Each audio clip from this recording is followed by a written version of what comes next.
충격 실화. 대한민국 살인 사건 파일. 박근혜 오촌 살인 사건. 인트로.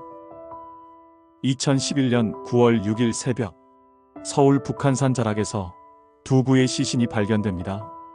한 명은 박영철, 다른 한 명은 그의 사촌 박영수. 두 사람은 당시 유력 대선 주자였던 박근혜의 오촌 조카였습니다. 그리고 이 사건은 곧 이렇게 정리됩니다. 사촌 간 금전 문제로 인한 살인 후 자살. 수사는 단 5일 만에 종결되었습니다. 제1장 첫 번째 시신 박영철. 새벽 1시경 북한산 국립공원 사무소 인근 주차장. 차량 근처에서 박영철의 시신이 발견됩니다. 부검 결과 그의 얼굴과 배는 칼날에 수십 차례 난자당했고 두개골은 함몰되어 있었으며 복부는 깊게 훼손돼 있었습니다. 또 하나의 사실, 사망 직전 그의 체내에서는 졸피뎀과 디아제핀, 구하기 어려운 수면제 성분이 다량 검출됩니다. 전문가들은 말합니다. 술과 함께 복용될 경우 항거 불능 상태에 이를 수 있다. 그가 완전히 무력화된 상태였을 가능성. 의혹은 여기서 시작됩니다. 제2장 두 번째 시신 박영수. 불과 4시간 뒤 현장에서 약 3km 떨어진 용암문 인근, 박영수가 목을 맨 채 발견됩니다. 경찰은 즉시 발표합니다. 박영수가 박영철을 살해한 뒤 죄책감으로 자살했다. 그러나 설명되지 않는 장면들이 남아 있습니다. 박영수의 위장에서는 변비약 캡슐이 녹지 않은 채 발견됩니다. 일반적으로 알약은 30분 이내에 녹습니다. 자살 직전 굳이 변비약을 복용한다. 상식적인 선택일까요? 제3장 상처, 이동, 그리고 타월. 박영수의 시신에는 목, 팔, 무릎에 긁힌 상처가 확인됩니다. 이는 자살 이전 몸싸움 가능성을 시사합니다. 또 하나, 목을 맨 시신 위에는 큰 타월이 덮여 있었습니다. 자살을 선택한 사람이 스스로를 가린다. 자연스러운 장면일까요? 자살 장소 역시 의문입니다. 야간, 조명도 희박한 산길. 산행에 익숙하지 않은 사람이 그 길을 택했다는 설명은 충분했을까요? 제4장 사라진 증거들. 박영철이 사용하던 휴대전화는 끝내 발견되지 않았습니다. 그 휴대전화는 과거 재판에서 중요한 물증으로 거론된 기기였습니다. 또 현장 인근에서 발견된 흉기들에서는 박영수의 지문이 어디에서도 검출되지 않았습니다. 만약 그가 범인이었다면 설명이 필요한 대목입니다. 현장 정리 과정 역시 이례적이었습니다. 일부 증언에 따르면 초기 출동 당시 현장은 이미 정리된 듯한 상태였습니다.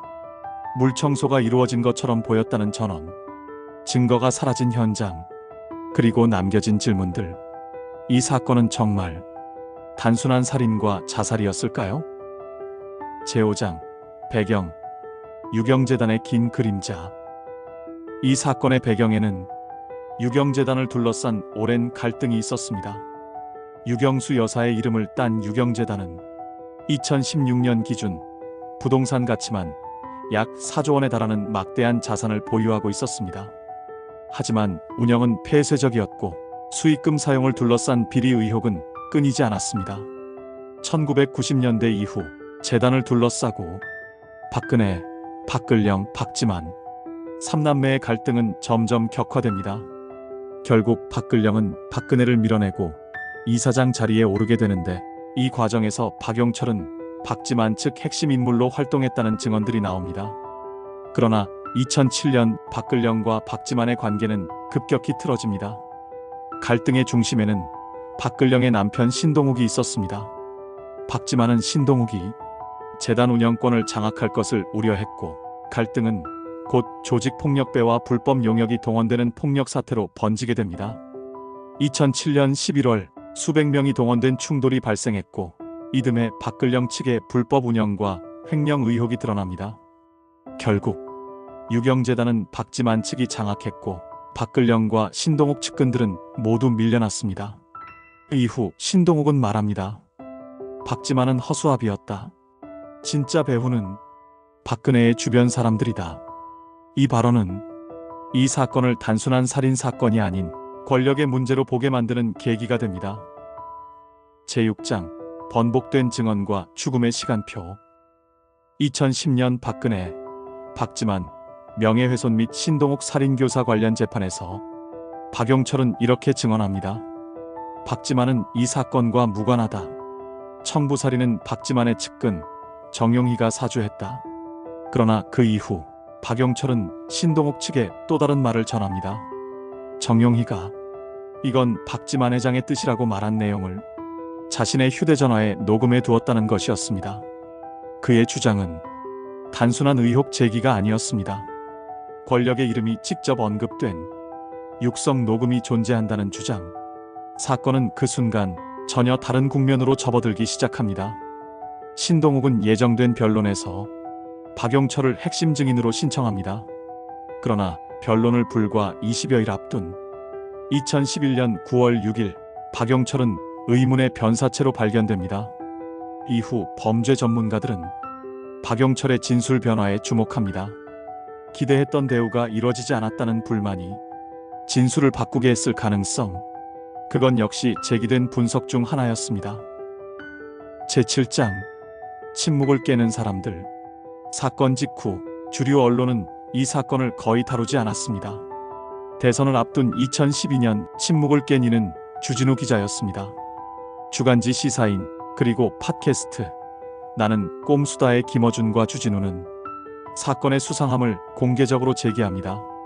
그 대가는 곧바로 돌아왔습니다. 명예훼손, 공직선거법 위반 혐의. 두 사람은 피고인이 됐습니다. 하지만 1심, 2심, 그리고 대법원까지 모두 무죄. 법원은 분명히 판단합니다. 공익적 의혹 제기이며 허위로 단정할 수 없다. 의혹을 묻는 것은 범죄가 아니었습니다. 제8장 진실을 가로막는 힘. 2016년 SBS 그것이 알고 싶다가 이 사건을 본격적으로 다룹니다. 그러나 방송 직전 편집 서버에서 방영 파일이 통째로 삭제되는 이례적인 사고가 발생합니다. 방송은 PD 개인 백업본으로 간신히 전파를 탔습니다. 그리고 질문을 던집니다. 이 사건은 정말 단순한 살인, 자살이었는가?